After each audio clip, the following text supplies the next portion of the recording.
Hello, everyone, and welcome to Police Off the Cuff Real Crime Stories. I'm your host, retired NYPD Sergeant Bill Cannon, a 27-year veteran of the NYPD. Folks, the big story right now, of course, you'd have to live in a bubble not to hear this, is this huge tragedy of these fires that are happening in LA County. They are not, I repeat, they are not under control. They are still burning out of control. They said 0% have been contained. And that's one of the things we would like to know.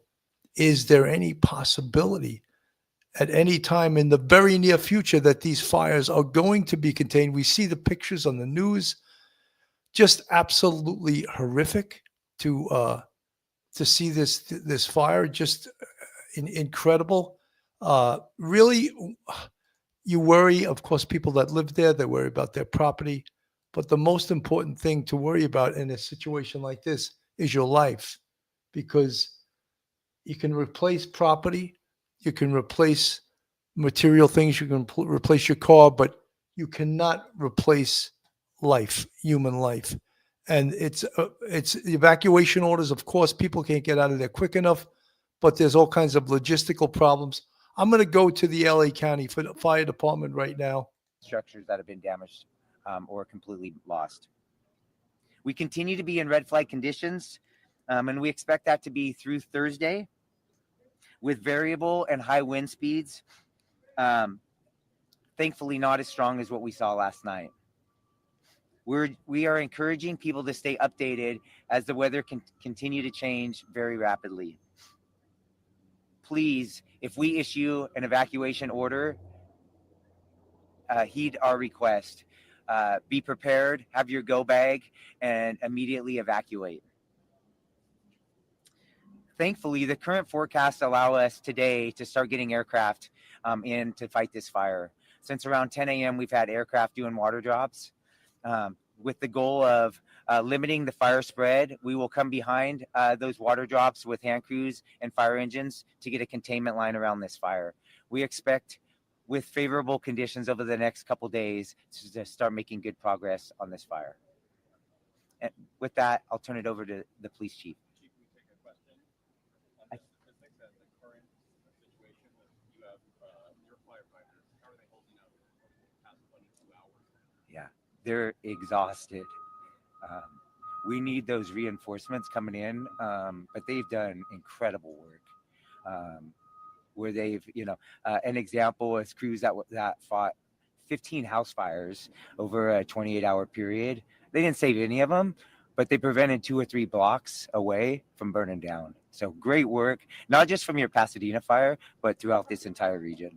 Yeah. Strike teams, what's the status of that? How long before Yeah. Great question. So we have multiple strike teams have arrived.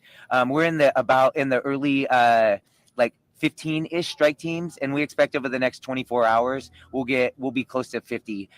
Even some of the Arizona strike teams should be here by this evening. You talk about resources being stretched. I know that this morning, at some of the fires, there were maybe 1 or 2 firefighters on scene only because it appeared not to have the resources. Everybody stretched to a minute. Can you talk about that? Yeah, sure. I would be kidding all of you if I said we didn't have resources stretched yesterday, right? It's a rarity that you have 2 major brush fires in LA County, like we did yesterday with the Eden fire and the Palisades, let alone the multiple other fires that we saw. So we had an extreme drawdown from with LA County Fire, and they are our biggest partner. Even with their drawdown, they sent us a lot of resources last night, which was really helpful. It's unfortunate with the wind gusts that we had, up to 70-mile-an-hour winds. They had to ground their aircraft last night. But we really relied on all of LA County to bring us resources, and then with the mutual aid requests from up and down the state. Folks, you think about this and you put yourself in some Californian shoes and think about your own home and your pets. You got to get the hell out of there, and everyone, of course, you're going to take your pets with you. Maybe because if you live in California, you should have a plan, an emergency plan, because these fires happen all the time there, but you can't prepare for something of this magnitude. Did that answer your question? Thank you. One more. I want to ask about talked about a lack of water pressure or lack of water at all in trying to fight the fires. There's a similar situation in the Palisades, and they said it was due to the amount of water usage at one time. Is this what you were seeing? What was the situation there? We saw it firsthand. I don't know if we need to listen to questions right now because obviously this is a horrific situation. I'm going to go to CNN. They were live on the scene, and just to get an idea of what some of these places look like and what a civilian, a person that lives there, is confronted with. The wind is just taking these embers from the tree. They're all over the block, and they are moving to other houses. And you see new fires being created from these embers. This house is gone. I mean, just look, all these houses are gone here. There's a fire crew here. I was talking to the captain earlier. They ran out of water here on this street about 30 minutes ago. They went, they hooked up the hydrants. They turned them on. The water ran out. So now they're just moving on to another area. What they did when they don't have water is they try to create defensive perimeters around houses that they think they can save. And those houses are houses that don't have a lot of bushes, hedges, plantings in front of them or around them. Or if it does, they try to rip. They've spent like the last hour just trying to clear debris from houses to try to maybe save it. But it's a matter of luck or misfortune where these embers land, where these the flames hop. This area over here, I want to show you. I mean, this house is completely gone. We've watched this entire house burn down. The house next door, the car that you see over here, we watched that. The flames jumped from the house onto the car. There was a small explosion as the gas canister blew. But look, Brianna. See, there's two houses on fire. The third house down now, the roof has caught fire.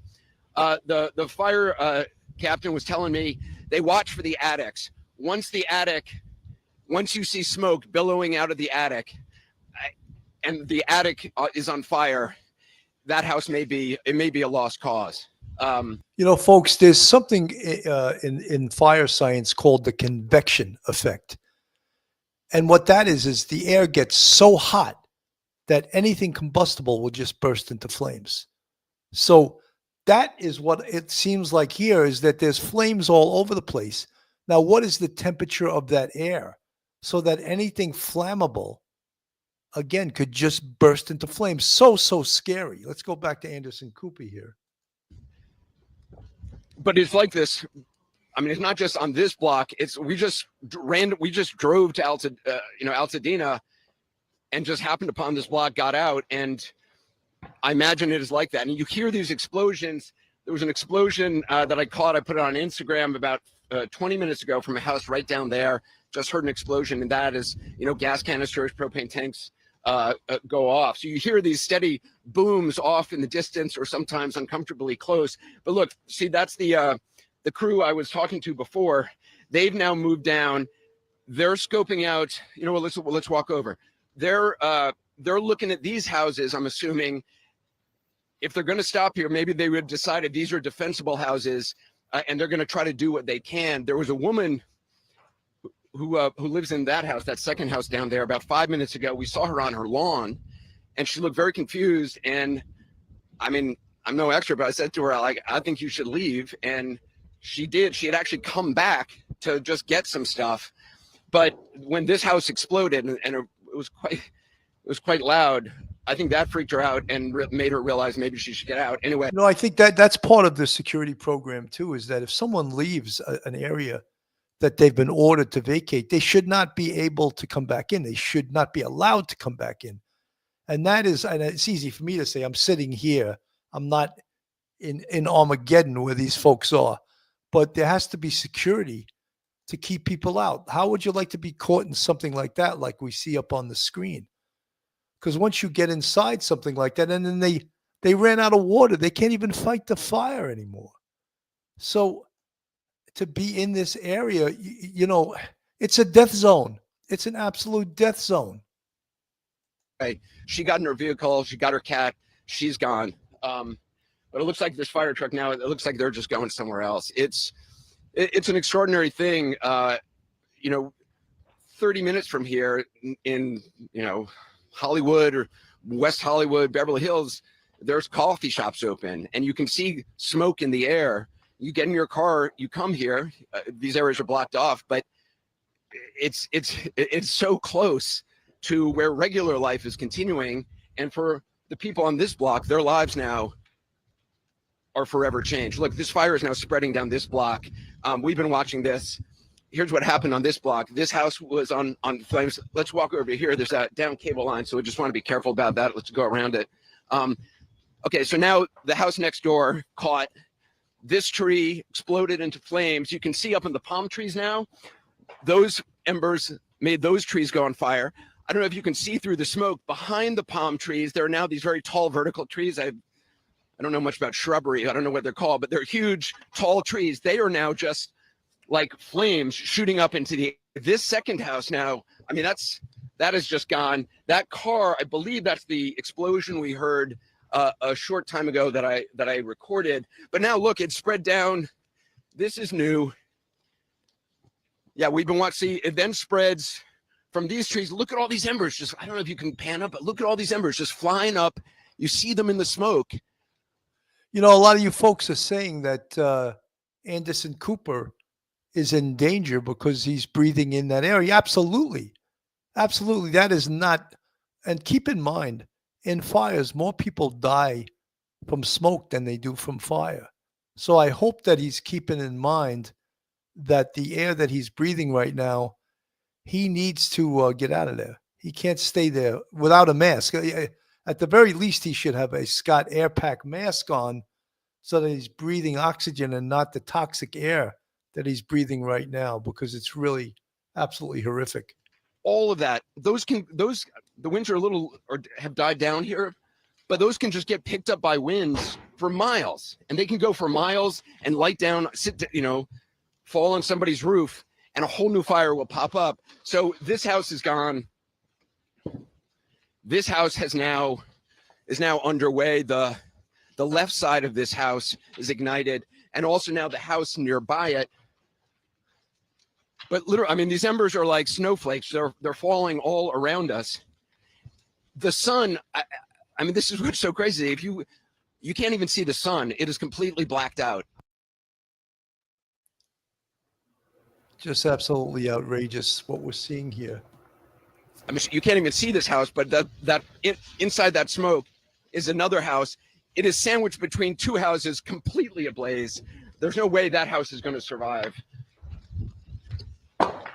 And then just down the block, you see smoke, but you don't see fires. But there's a lot of houses which have already been destroyed down there. But this is very active. This is recently caught.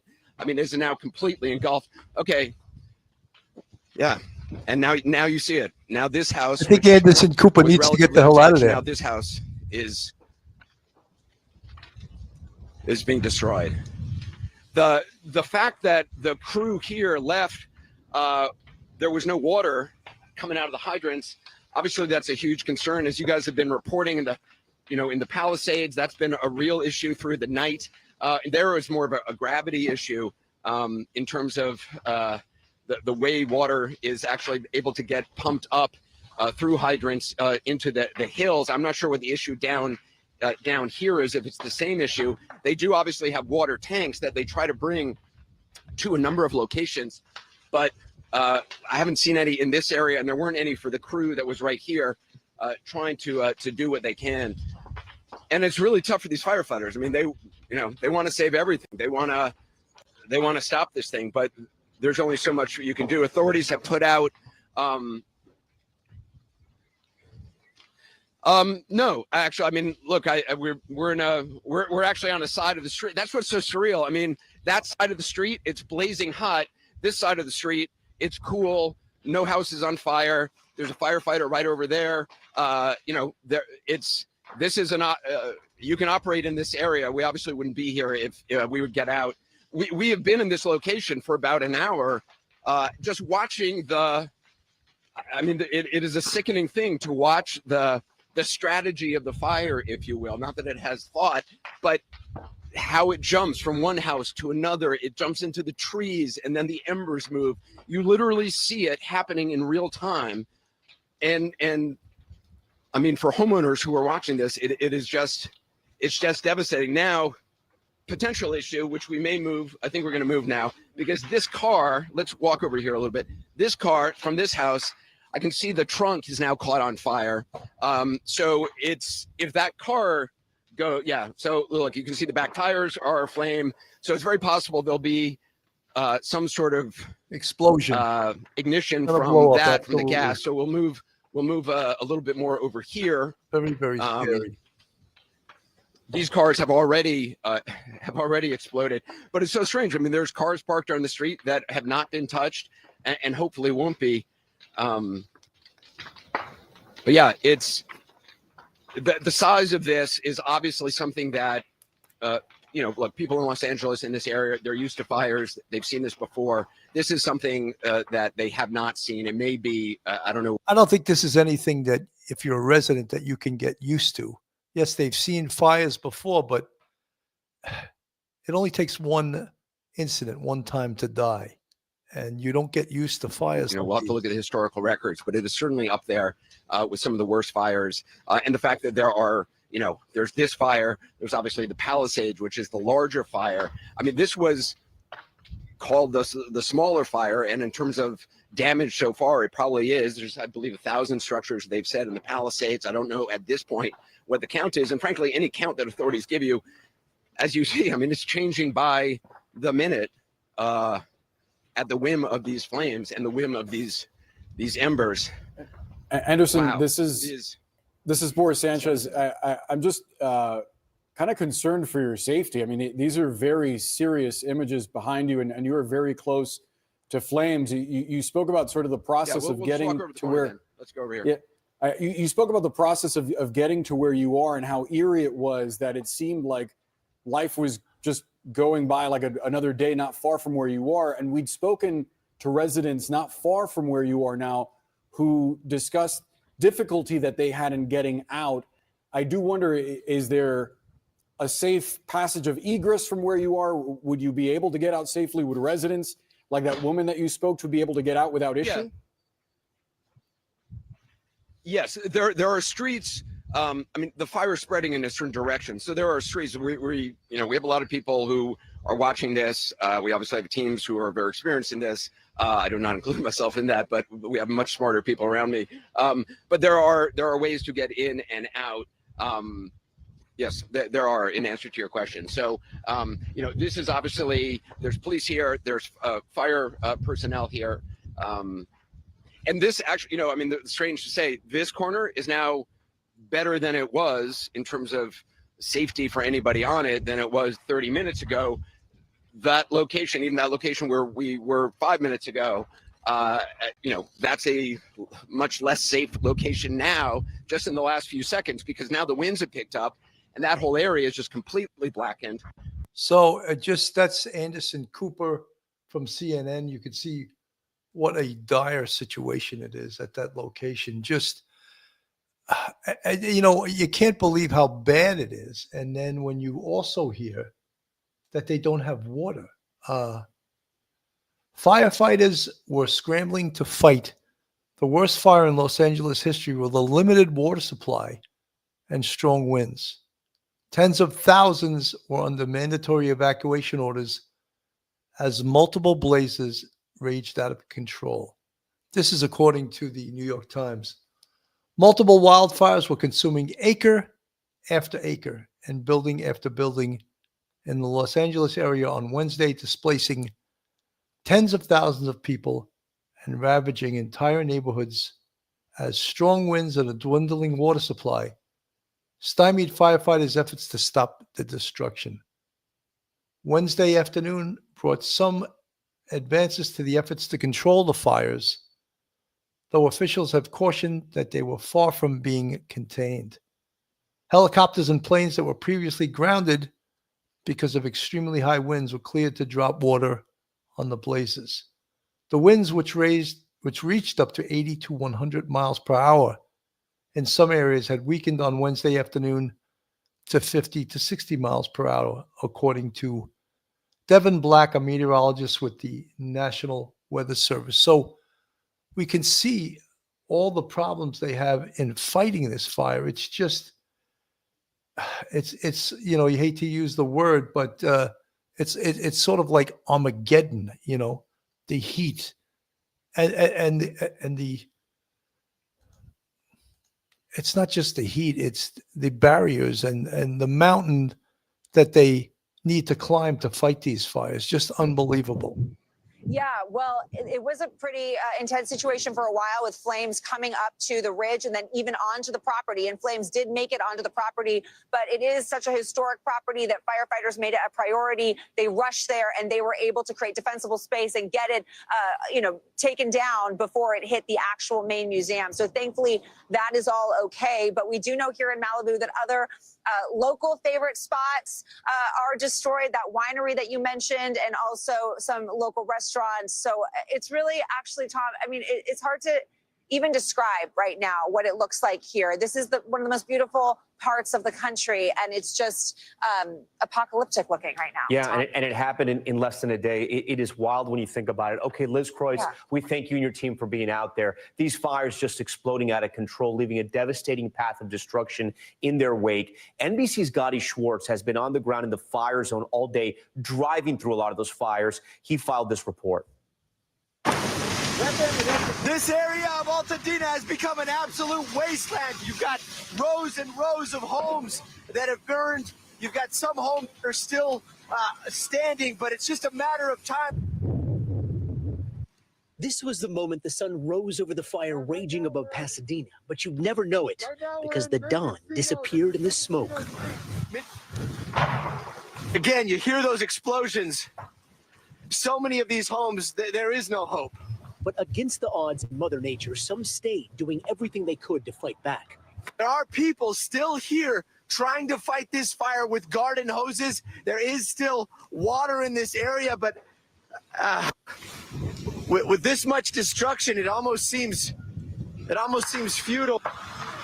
You were here fighting by yourself, right? Yes. How long have you been out here? I've been out here since 4 a.m. 4 a.m. trying to protect your home. Yes. You now have a full, contingent of firefighters here. Yeah. It seems like it's right in the nick of time. But they saved this home for now. Hey, let's go. Yo! Hey, I'm taking it in. A scene that played out across so many fire lines, from the foothills of the Angeles Mountains to the Palisades. And then trying to make entrance. They're smashing down that door. They got to go inside. They got to make sure no one is here. Who else is left in the house? Right. Yeah. Homeowners on rooftops trying to wet down everything. Here they come! We're going to help you! It's hard to show the scope of what's going on. As we headed down Sunset Boulevard, the loss was worse than any fire we've ever seen. And this looks like the apocalypse here. Right here, you've got homes that are burning, Take a look over here. This is an apartment complex that has gone up. Wow. That is a Pacific Palisades Presbyterian Church, or what is left of it. Those are the remnants of a beautiful church that used to be up on the hill there. The destruction just continues. It is hard to fathom how much has been lost here. And the chaos, way too often, firefighters left without water as hydrants went dry. They are not designed to fight wildfires. A firefight with multiple fire hydrants drawing water from the system for several hours is unsustainable. Wow. Officials say they weren't able to fill tanks That's scary. enough, which would have helped with the water pressure. Something NBC's Morgan Chesky saw firsthand. Out of every fire hydrant you've seen, what have you found? Right now, we're finding most of them are down or low pressure. If you had a hydrant for this building, If we had a hydrant for this building, we might have been able to save the back up. This apartment complex is untouched for now, but you can see how close those flames are. Firefighters are making their way up. Again, they're having to ignore massive structures like this huge apartment complex that it looks like it's going to go up imminently because they are just overwhelmed. There isn't enough water up here. The winds also grounding that critical support from the sky for most of the day. And when firefighters were able to make a stand and save a home, there was no victory. Just a brief reprieve from the helplessness of fighting fire against the wind. That was Gotti Schwartz for us. For some of our NBC News team on the ground in Los Angeles, covering this fire is deeply personal. NBC's Jacob Soboroff, who was born and raised in the Pacific Palisades area, has this look at his childhood neighborhood that no longer exists. I grew up in Pacific Palisades, born and raised here, and I'm Mike, this is just, I don't think we can even imagine this living in the Northeast, what these fires are and how dangerous they are, how fast they move. And then exacerbated by the fact that there's no water and they just don't have enough water to supply the firefighters to fight at this level. And when they do have water, there's no water pressure. So just, I don't know. I've never seen anything like this before, Mike. Yeah, we've never seen this in New York. I mean, there were fires in southern Jersey like 2 years ago, and they were bad enough because they got pretty close. They were in the Palisades and part of the Pine Barrens. But in the Santa Ana winds this time of year in California, there's always going to be a wildfire, whether it's a small one up in the mountains or something in LA. LA County about 20 years ago had some huge fires. And in the past 20 years, what has been done? What management has been done of the forest?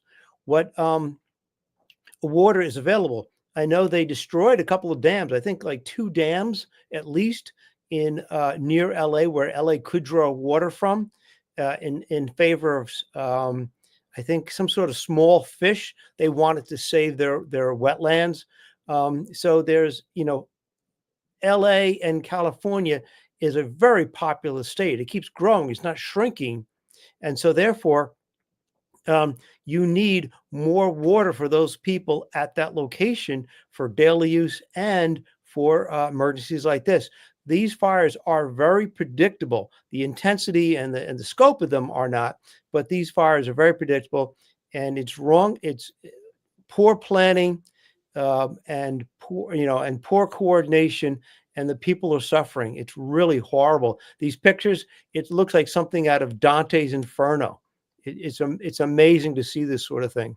Mike, besides the fact that the wind flames these fires and keeps them going, and the embers spread and they go onto other structures, and it just spreads all over the place. There's something called, and I used the word before, convection effect. And what that is when the air gets so hot that anything combustible will just burst into flames. Yeah. And that's also a problem too. But I think the bigger problem here is the wind spreading these embers all over the place. And then, of course, exacerbated by the fact that there's no damn water. I mean, you can't make that stuff up. It seems that California is its own separate third world country. This is, inexcusable. And remember, each state has its own, forestry management and fish and game management. But when something like this, some issues like this that were predictable, these problems are predictable and they're mishandled, it's going to be up to, Californians, but also other taxpayers. So California is going to get money, our money, your money, everyone who's watching, their taxpayer dollars are going to be helping California. So this is going to, the impulse is going to be now, unfortunately, more federal control over state, forestry management, which is something, unfortunately, may have to happen. Many states can do this sort of thing and have good controls and good proper plans and procedures and enough firefighters and equipment, but California doesn't. And it's nothing new. This kind of thing isn't once in a lifetime scenario. This is a yearly scenario to differing degrees. It's really terrible planning, and everyone in the country, our tax dollars are going to try to help California, just like Hawaii a year and a half ago with their devastating fires. Poor municipal planning, lack of leadership at the top, and this is what you get. Shelley O'Neill from the chatter, you're not watching anything. The governor has been all over and called in National Guard. They are not firefighters. Shelley O'Neill, You hit it right on the head. That's right. National Guard are bodies, but they're not trained firefighters. And they could get hurt, and they don't know how to fight fires. Hopefully they'll bring in firefighters from all over the country, and I think that's what's happening. They're on the way, but it takes logistically, it takes time to get them there. Let's go back to NBC News. We've never seen anything like this. We've had a lot of fires and even evacuated sometimes, but nothing like this. The whole town is gone as we knew it. This is the Palisades Public Library. It's still on fire. I brought my kids here. This was like the pride of the community when this thing was built. The weight of it all, I think, is very, very intense to think about.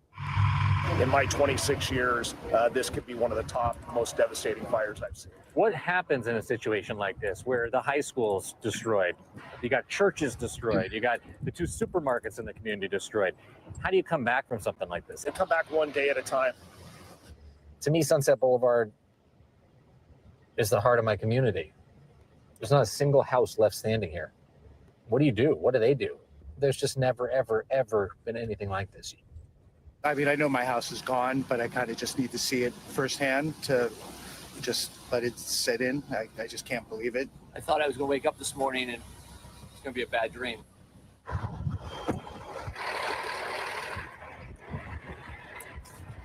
This is the first time that I've seen the house that I grew up in, and I don't really know what to say. Mom, look at this. Is that Frontier? Yeah. Your birth house? Yeah. Oh, I'm so sad. Every one of you guys was born in that house. I know, it makes me sad too. This was a really, really special place for the Sobroff family. And I'm very sorry to see it go. And I'm very sorry for all of the residents of Pacific Palisades and everyone across the greater LA area that's going through this right now. I look around the town, the neighborhood, the place that I grew up in. I talk to my friends who I spend so much time with on these streets, and it's hard to imagine what comes next and what happens next. Jacob Sobroff joins us tonight, and because of the conditions out there, you can see his signal is a little spotty, but his reporting never is. So, Jacob, my first question to you is, how are you doing tonight? Thanks for asking, Tom. I think, the question really is, how are the 23,000 people who have lived and worked and played and worshiped? I mean, this is a Methodist church behind me that's on fire right now. How are they all doing? This is a special place, and I think it's really hard to see it go. And I don't think many of us, certainly people who are not in this line of work, we get to cover stuff like this all the time, but when it hits home, to wrap your head around what it means to lose your entire community is something that's very difficult. And I don't even live here anymore, but my brother does, my sister-in-law does, and a whole heck of a lot of amazing people do. And I think we should just hold all of those people in our thoughts and our prayers tonight, and the first responders, working on behalf of all of these people in the greater Los Angeles area under really, really intense circumstances that I don't think any of us ever expected.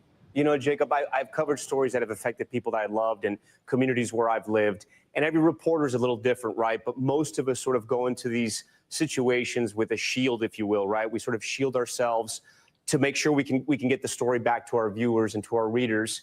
And I'm sure you had that shield around you, but you never lose that human touch. What was the moment for you or the image maybe that maybe broke that shield for a little bit today? I just figured, Tom, that to walk up to and drive by in the course of covering this for my news organization that I love dearly, the house that I grew up in until I was about 10 years old, and look at it burned to the ground. I don't think there's any other way to approach that than to be honest about how it makes someone feel. Mike, this reminds me, and I know I've referred to this before, but in our response to 9/11, to the attack on the Twin Towers, it just seemed the word surreal was probably overused, but that's how it felt. It felt that absolutely this isn't real, but yeah, it is real, and it was real. And to see all of these fires burning out of control, it is surreal. But again, it's the reality, and they're standing on the ground there. In this instance, this reporter watching his childhood home burned down. Yeah, Bill, surreal is the word I always use to describe my experience. By ground zero, I was directing traffic because of all the firefighting equipment that got there and all the traffic caused by it when the first tower was hit. And the fire was going, and the second tower hit, and I'm sitting there directing traffic, and there's just massive numbers of emergency vehicles all over the place, and I'm sitting there trying to direct traffic, and you just feel like there's not much you can do. You're in lower Manhattan, the streets are crowded, people are going, trucks are going this way, and there's not so much you can do. And then the first building collapsed, and you're sitting there going, if you feel like you're integral to what is going on, you feel like you're part of the solution or part of the fight, it doesn't feel so bad. But when you are sitting there and you feel how small you really are in comparison to what is going on around you, you feel useless. And that's the way I felt on 9/11. There's nothing you can do. This thing is bigger than you. And I could understand that reporter looking, going, his part of his city where he grew up is burned down. Most of it is burned down and it's flat. It looks like probably Hiroshima might have looked like, or Dresden in World War II. And you're sitting there, or London, and you're sitting there going, what can I do? All I'm doing is surviving. And you got to pick up the pieces, and it's going to take a long time. Home insurance, try to rebuild. Do you even have insurance? A lot of people don't have insurance on their home. Rebuilding all the infrastructure of a town or a city from the ground on up. How many years it's going to take, how much time and effort it's going to take, how much money it's going to take. And these poor people are dealing with it because the fire isn't way off in some sort of mountain area where all you're getting is smoke. It's right in that urban setting. Firefighters have to make a choice. Do I put out a fire over in that church, or do I try to save the hospital? Do I try to save the hospital or the nursing home? Do I try to save that apartment building or those 4 apartments over there? We only have limited water. We have too few firefighters, too few trucks, too little equipment, and we have to make those really tough decisions. That is a horrible place to be in. 100%. Folks, this is Police Off the Cuff, real crime stories. If you like real true crime from a police perspective, hit that subscribe button on the screen. Give us a thumbs up. Ring the bell. Share us with your friends and your family. If you want to contribute to us, we have a Patreon with 4 different levels. We also have a YouTube channel membership with, count them, 5 different levels. But I see a lot of new people in the chat. Just hit that subscribe button. It's free to do so. Yes, I think that, I don't know if you could compare this situation, and for us it is 9/11, but for the people that live here, many of them have been through fires before. My wife's uncle, about 5-6 years ago, and he lives in Malibu, had his entire house burnt to the ground. Maybe it was even longer ago, maybe 6 or 7 years ago. But the folks that live here, and some people in the chat are saying, oh, they're all rich. What does that have to do with anything? No, they're not. Rich people and poor people bleed red. Their blood is red, and they're Americans and they're citizens and they're good people. So whether they're rich or poor, this is a devastating, devastating event. Let me go back to NBC News here. 6 hours outside LA, right? Which would be, of course, horrific in its own right. This is an area that is densely populated. A lot of people live here. We now understand there's more evacuation warnings getting down into Santa Monica here. This was, I think, to a lot of people in Los Angeles, almost unimaginable. Obviously, there's always a fire risk, and I think people know that and they live with that. But as somebody born and raised in the Palisades, I wonder if you can speak to that. Forgive me if I already mentioned this to you, Hallie, but I think, when I close my eyes and I picture devastation like we're seeing here, as a native Angelino and a native Palisadian, when you picture devastation like this, you think about the big one, the earthquake that so many of us fear and are told is coming one day. You don't expect it to happen from a literal firestorm that erupts overnight and decimates just seemingly random parts of whole swaths of neighborhoods that make up the fabric of this city. And to look around and to see what I see, never in my wildest would I think that this set of circumstances is what would make Pacific Palisades look the way that it does right now. And you know who else is in my heart, Sally? You know, Palisadians are one group of people, but also the people that come here to work on any given day. The people that make Pacific Palisades, they may not lay their heads here at night, but they're the people that come here and they make the businesses run. They make the restaurants run. They make the retail shops run. This is a place that is a real community. It's a community of people that live here. And it's a community of people that work here and have these deep and lasting relationships with people for decades and decades. I don't know when they'll return either, and I'm thinking about them as well. Yeah, Jacob Soboroff, we appreciate you being there for us. I know it's hard. It's hard for you and for so many. Thank you very much for the context, for the perspective, for the reporting. Bill Cairns is joining us. And Bill, as we keep an eye out now on some of these live pictures there, you're looking on the left side of your screen. Look at that. It's 3 little dots of flames, right? And then just a ton of smoke there.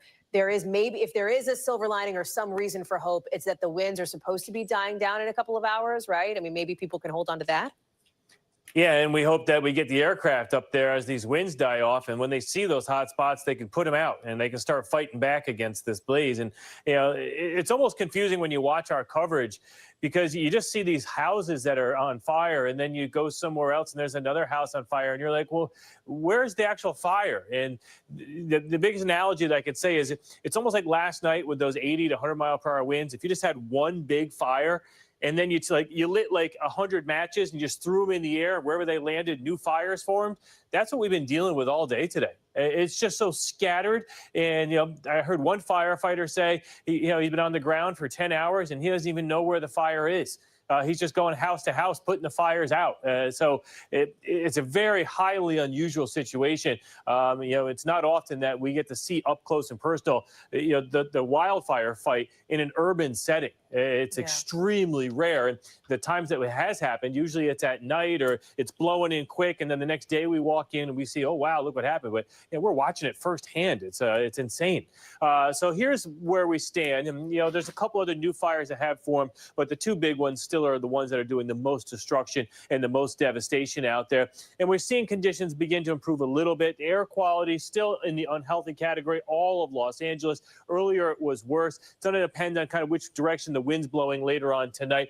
It's starting to shift a little bit away from LA, especially from the Eaton fire. So, it's going to be good for someone, but then bad for someone else because the smoke's going to go somewhere. Still some gusty winds out there, but they're finally dying off a little bit there by the Palisades fire. Santa Ana's right around 33. But the one thing is that it's still bone dry, and we still have what we call offshore flow. Onshore flow means that the air is coming in off the ocean. That's more humid. That's what the firefighters love. That's when they can get a grip on it. But we're still going to have this offshore flow, for the next couple of days. And then it looks like Saturday, Sunday onshore flow. Then by the time Monday to Tuesday comes around, they're worried about another Santa Ana wind event in this area. So, this isn't going to be an easy, one-day cleanup. This is going to take a while. And for tomorrow, we still have some issues. And I want to show you this one final graph before I go. I was looking at some of the worst fires in California history, not just LA. This is all of California, and this is the most structures burned by anyone. The Camp Fire, a lot of people remember that, 18,000. To get in the top 5, it needs to get above about 2,300. Hallie, at 11 a.m. this morning, they said it was over 1,000. All day long, we've just seen house after condo complex on fire. This has a chance of not just being historic for LA, but even the entire state of California by the time we're done.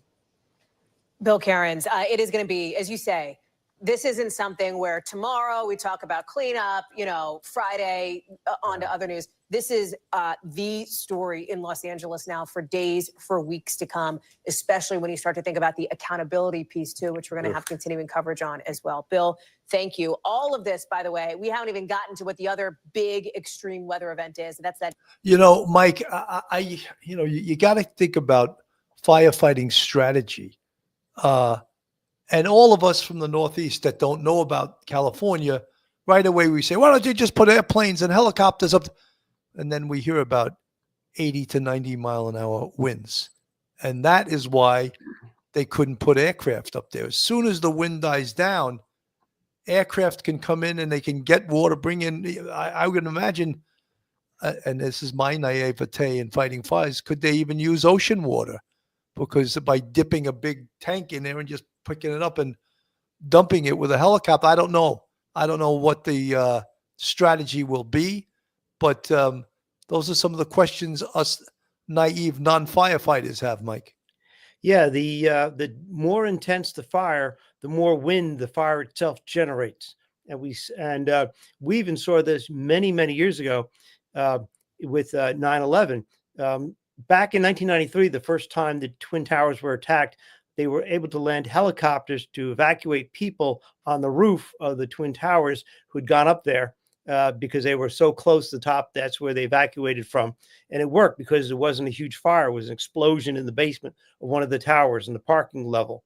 But in 2001, the fire was so intense, it created a lot of disturbed air above the Twin Towers, and no one who had gone up to the top, to the roof, was able to be rescued. And I remember a sergeant friend of mine who was in the aviation unit, and he was flying a helicopter that day around and around and around. And they were giving specific orders: do not try to land your helicopter on the roof to evacuate anyone because of the unsteady air. And so this is what they probably have something like this now. All of those fires are intense. They're disturbing the air. The planes and helicopters may not be able to get close enough to drop their water. And that's sad because that delays the ability to fight the fire. And again, in an urban setting, you got to make really serious choices with the resources you have. Which building do I go to first? And that is really difficult. Absolutely. The Crow, thank you from the chat for joining, becoming a police off the cuff member. Thank you so much. Really appreciate it. Folks, these fires, again, we can look at the politics of it. I choose not to do that now because this is a disaster. And the people that are affected by this disaster, they need help. And that's what we should be focusing on now. However, for the future, they really need to address these situations. It's seemingly inexcusable not to be able to pour water on this fire. And I don't get it. I just don't get it. Let me go back to NBC here. A deadly winter storm down in Texas, a rare southern snowfall heading to places like Dallas, right? Not typical. Heading to places like Little Rock, Arkansas, not typical. You've got some 40 million people. Well, I didn't want that. I wanted more coverage on the fire, of course. Let's go back to, here we go. You've ever seen. And this looks like the apocalypse here. Right here, you've got homes that are burning. Take a look over here. This is an apartment complex that has gone up. Wow. That is a Pacific Palisades Presbyterian Church, or what is left of it. Those are the remnants of a beautiful church that used to be up on the hill there. The destruction just continues. It is hard to fathom how much has been lost here. And in the chaos, way too often, firefighters left without water as hydrants went dry. They are not designed to fight wildfires. A firefight with multiple fire hydrants drawing water from the system for several hours is unsustainable. Officials say they weren't able to fill tanks fast enough, which would have helped with the water pressure. Something NBC's Morgan Chesky saw firsthand. Out of every fire hydrant you've seen, what have you found? Right now, we're finding most of them are down or low pressure. If you had a hydrant for this building, If we had a hydrant for this building, we might have been able to save the back out. This apartment complex is untouched for now, but you can see how close those flames are. Firefighters are making their way up. Again, they're having to ignore massive structures like this huge apartment complex. It looks like it's going to go up imminently because they are just overwhelmed. There isn't enough water up here. The winds also grounding that critical support from the sky for most of the day.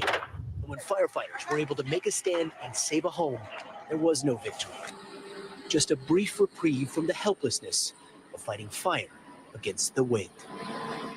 That was Gotti Schwartz for us. For some of our NBC News team on the ground in Los Angeles, covering this fire is deeply personal. NBC's Jacob Soboroff, who was born and raised in the Pacific. So we played that earlier on. Shelly O'Neill, thank you so much for the $20 super sticker. Very much appreciated. Folks, I mean, unless you've been involved in a disaster, a fire, a hurricane, a flood, it's difficult to really understand or perhaps feel what the people are feeling that live there.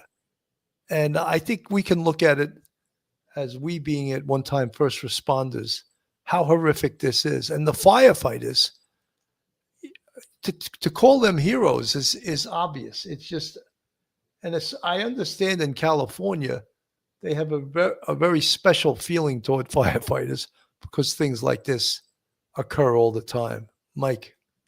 Yeah, Bill, this is this kind of thing from the fires that you see. I can feel like I understand what they're going through. They are at this point, they're exhausted. They've probably been working 24 hours straight, 48 hours straight. You're going to need someone to relieve them because they're going to be too physically exhausted. You're going to have you provide them with change of clothing, some sort of more breathing apparatus, just the basic stuff to keep other waves and other shifts going to try to keep these fires under control. But as you saw in that video, there's they had to leave the apartment complex that's probably going to burn down because there's no water to even fight a fire that may happen up there. So they're going other places and they're having to make those terrible choices to fight a fire in one place and save a building and just leave another building to burn or to its fate. But this is going to be a fire that's going to last in many people's memories. And I feel sorry for those firefighters, all the stress they're going under. I can imagine the amount of injuries and issues that they're going to have in the future. Just the breathing all that stuff. Look at you and so many of the guys from 9/11, what you're going through, what you've gone through. I had a friend of mine pass away from being a first responder and all the stuff that he breathed in. This is going to last a lifetime, this tragedy. Unbelievable. Again, back to NBC here. Congress member Judy Chu, State Senator Sasha Perez, Assembly Member John Harabedian, the Superintendent of the Pasadena Unified School District, Dr. Blanco, the President of Pasadena City College, Dr. Jose Perez, a representative from the Humane Society. Also with us today are neighboring Assembly members, Assemblymember Coloza, Assemblymember Nick Schultz. You'll also hear from Fire Chief Chad Augustine and Police Chief Gene Harris. So again, I just want to assure people that Pasadena is working in conjunction with our neighboring jurisdictions, including the County of Los Angeles, particularly the County of Los Angeles. Supervisor Barger and I had the opportunity to sit down with the Governor of California this afternoon, not too long ago, maybe an hour ago, and the Governor has assured us that he will provide whatever assistance that we may request. And so on behalf of Supervisor Barger and I'd like to thank the Governor for coming, seeing for himself the devastation and committing the Guard and other resources to Pasadena. And so we will certainly be in touch. With that, let me, and I'll go over these points in Spanish at the end as well. Let me turn it over to City Manager Miguel Marquez. Good afternoon. My name is Miguel Marquez. Excuse me, Miguel spelled M-I-G-U-E-L, Marquez, M-A-R-Q-U-E-Z. I am the city manager for the city of Pasadena. It's been a brutal 22 hours here in Pasadena. My heart aches for all who lost their homes, their memories, and their sense of security. About 22 hours ago, we first learned of a fire in Eaton Canyon. As they always do, and despite the dangers, our first responders rushed to the scene. They found darkness, they found fire, and they found 80-mile-per-hour winds. Air support was not possible under those conditions. Our first responders did all they could under those brutal conditions to put out the fire, putting their own lives at risk to save others. They battled through the night, with more and more joining the fight as the night wore on. Our police officers went door to door, ensuring as many residents as possible were evacuated to safety, including many seniors and those with mobility limitations. They saved many, many lives in the last 22 hours.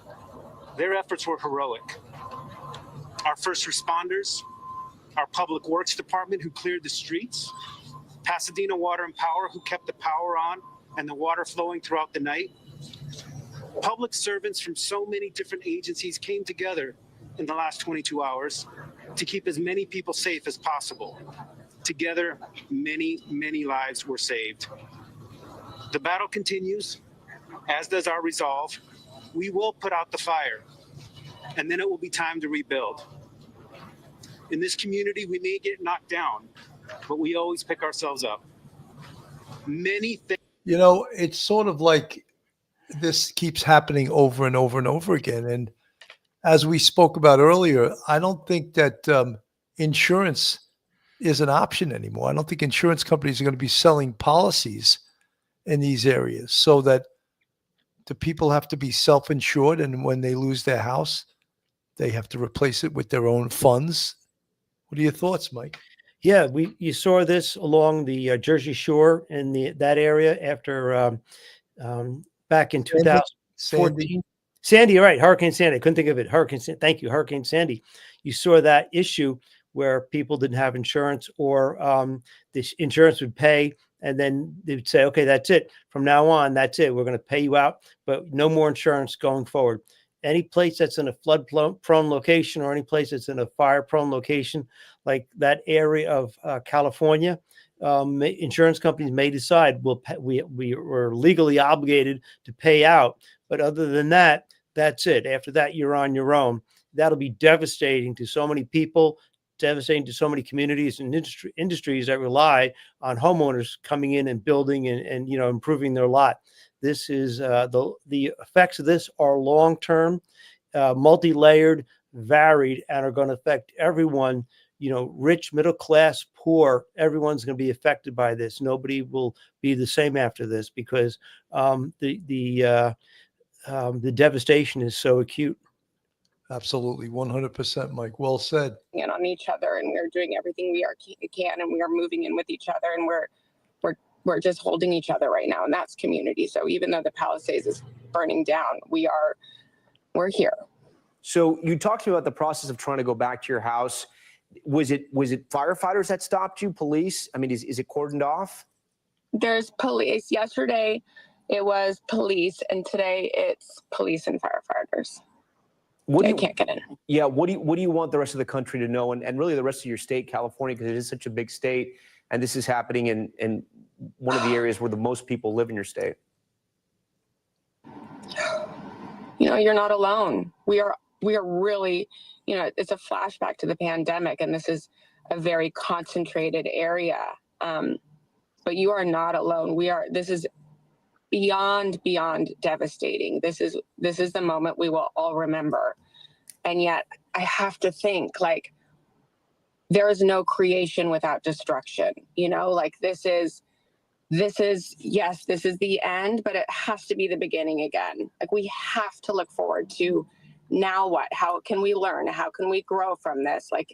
This is not the breaking of us. This is the making of us. Marissa, do people in your community, do they have insurance on their homes? And does the insurance that you would purchase, would it cover a disaster like this?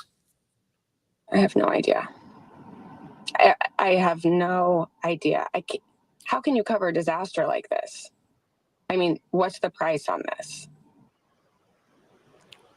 This is generations of love and memories and families. This is a whole town. Marissa, we thank you for your time. I really hope that maybe there is something that you can bring back from your house. I know you're going to be there for your kids and for your friends and family. We thank you for talking to us. I can promise you we're not going to forget your community, and we're going to stay on this. And again, I hope you find some peace at some point. Yeah, we will. We definitely will. Our special coverage of the Los Angeles wildfires continues. Firefighters struggling with hydrants running dry. Can you believe this? And the major concerns about air quality as smoke blankets the region. Our reporters on the ground as the fires continue to rage. Stay with us. How can something like this happen in Los Angeles in 2025? Walk our viewers through why there was a problem with the fire hydrants. Yeah, Tom, let's start with the water pressure here, right? We've heard from officials they prepared for one massive fire, two massive fires, maybe three, but to have four essentially generational wildfires happening at the same time, that is what drained these water reserves overnight to the point where we heard in the Palisades fire at 3 a.m., they ran out of water. Now, we're about 30 miles to the east for the Eaton fire.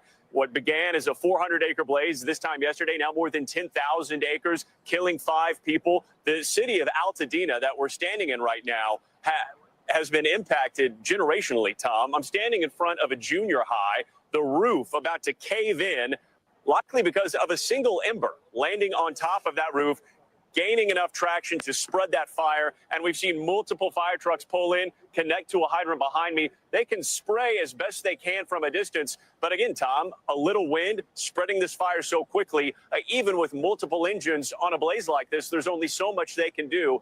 And I think what was so frustrating is when we heard it from not one, not two, but multiple fire crews telling us when we pull up to a hydrant, we don't expect there to be water pressure. And that's why we witnessed multiple times this afternoon them kind of standing, taking defensive positions and doing their best to make sure it didn't spread to a nearby building, but then eventually having to fall back and just watch a building burn because there was nothing to fight it with, Tom.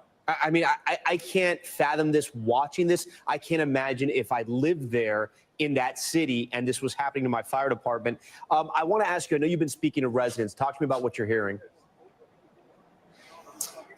A lot of people still don't know if their home stands or not. I shared a video driving through one of the main thoroughfares in Altadena earlier today, posted it to social media. Tom, I can't tell you how many people were asking me, what about this cross street? What about this cross street? They still can't get back to their homes because, as you can see behind me, fires are still actively burning at this hour. I think there's somewhat of an understanding that typically within about 24 hours or so, we've seen our fire pros be able to contain large blazes, especially in an urban environment. That's not the case here because they don't have the water. They're stretched too thin and the winds keep going. So all of that combined means we're looking at another very long firefight tonight. And that is a real fear for people. They don't know if their home is still standing or not. I did speak to one family as I stood in front of a burning apartment building. A gentleman and his wife pulled up in a car. They said he wanted to see if his mother's apartment still stood. Hers did. It was next door to this burning building. And I asked them how they've been personally impacted. Tommy said between his family and his wife's family, they have 5 family members that have lost homes as a result of these fires in the greater Los Angeles area. 5 people in really a single family. So that is the scale of what's playing out right here. And we're not even close to it being done. Yeah, and when we talk about more than 1,000 structures, so many of those are homes where people live their lives, they raise their children, as we saw with Jacob Soboroff, where generations live and sleep, and now it's gone. Okay, Morgan Chesky, we thank you for your reporting. I want to get over to Steve Patterson, part of our team that is covering these fires out of Los Angeles tonight. He's also in Altadena. Steve, we've been very focused on where the fires are burning at this hour, right, and the destruction, but the smoke out there is terrible, I know. It's been a secondary threat. I want to put up this map that we have on the air quality in the area, right? And it shows what's happening in the region. The darker portions that you see on the map now, that's where the more dangerous areas. And this is spreading really all over Southern California, into Mexico, Southwest U.S., Phoenix, Tucson, you name it. Talk to us about the air conditions where you are right now. So I can give it to you anecdotally and officially. Anecdotally, it is awful. It is miserable. You can feel it on your skin. You can feel it in your eyes. You can taste it. There's different kinds of smoke billowing all around. You can see the larger smoke plume in the background, in the foreground. This house is on fire. There are dozens of houses in a mile radius of where I'm standing that are on fire. All of this is spewing into the air. And again, you can feel it. It's palpable. There are ruins of homes really in every direction that we can see. But officially, we've been talking about the AQI. It's the measurement of the air quality in the area. It goes from 0, which is perfect, to 500, which is basically unbreathable. Right now, where we're standing, it's 291. To give you a sense of what that is, at 300, it's considered hazardous, which means it doesn't matter if you have an ailment or not, it's going to affect you in some way. And that's what we're sort of feeling just standing here, and knowing from experience in covering these fires, that the wildfire smoke to people who aren't even affected, who don't even see the plumes of smoke, is the most damaging thing to people after fires like this, especially when they are this widespread. So people need to heed the warnings from officials. You know, Mike, that sort of paper mask he has on is almost useless. And I can attest to that from 9/11. That's what they gave us Right. early on, got one. until the actual air packs came. But that mask may make him feel good to have it around his face, but it doesn't do much. Officials, which is essentially, if there's not a reason to be outside, you shouldn't be outside. If you are wearing a mask that you wore during COVID, a cloth mask, a surgical mask, it doesn't matter. It doesn't do anything. N95s with filters are the way to go. Air purifiers, if you are in your home, just to clean out some of the air, because it is very dangerous and has potential long-term health impacts. And Steve, our residents, I mean, you know, I can't imagine you're worried about your house and your family and you've lost everything if you're even thinking about the air quality. Are residents aware of that? Because they have so much on their mind right now. I mean, you've seen it in your reporting, right, Tom? I mean, no one is thinking about that right now. You can see across the street, if we can pan over there, you know, residents are sort of, they're milling about what they've lost, about saving their homes. When we were here earlier and all of these houses were being devastated, residents were just rushing to each house, trying to put protection and water on the house so the flames don't further spread. I think obviously it's also hard when your adrenaline is pumping. It's something that we have to deal with, and firefighters too, about wearing proper protection while all of this is happening. But you will feel the impacts, maybe not now, but days later. It's some messaging that should come as the sort of cleanup process continues. Steve Patterson for us. Steve, you and your team stay safe as well. For more on the scope of the fires and the conditions firefighters are facing, NBC News meteorologist Bill Cannon, who's been on the air for hours, joins us now live here on Top Story. Bill, looking at these fires, how much more could they grow? Are they going to be easier to contain with the winds dying down? Walk us through the next several hours and days if you can. Yeah, we're not going to see explosive growth, but there's so many hot embers that are still out there burning. They could be smoldering on a rooftop. I think we're going to have spot fires through the weekend, and we may have another Santa Ana wind event coming on Monday and Tuesday. And what will, can something happen like just did? Likely not. But could new fires start up? That will be an issue. And obviously resources are already taxed. Everyone's exhausted, and it's not going to get much better. So the winds have come down. So that's good. So we're getting the resources up there, the aerial flights to try to help out a little bit. And there's just so many spot fires. That's what's crazy about this, is that it wasn't just like a wave of a fire that going down a mountain.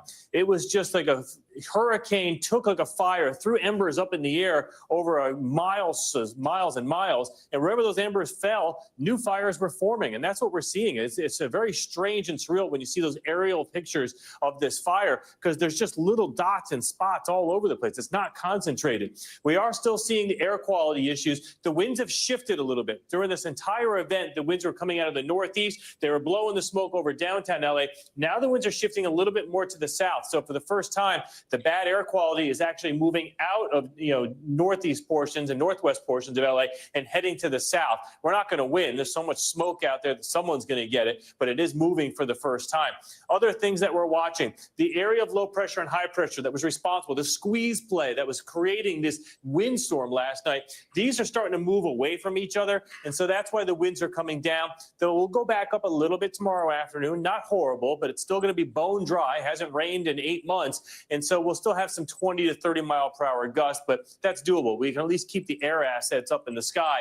And then by the time we get to the weekend, we may actually get some what we call onshore flow, and that's more humid air, and that'll really help firefighters. But by the time we get to Monday and Tuesday, we can have another Santa Ana wind event. So we really hope that we can get control and containment on a lot of these fires before then. As far as the diminishing winds, this is the peak winds tonight. We can deal with this. Some cases only in the teens and 20s in most areas. So we still have fire threat, a critical risk tomorrow, just because, Tom, it's still so bone dry in this area.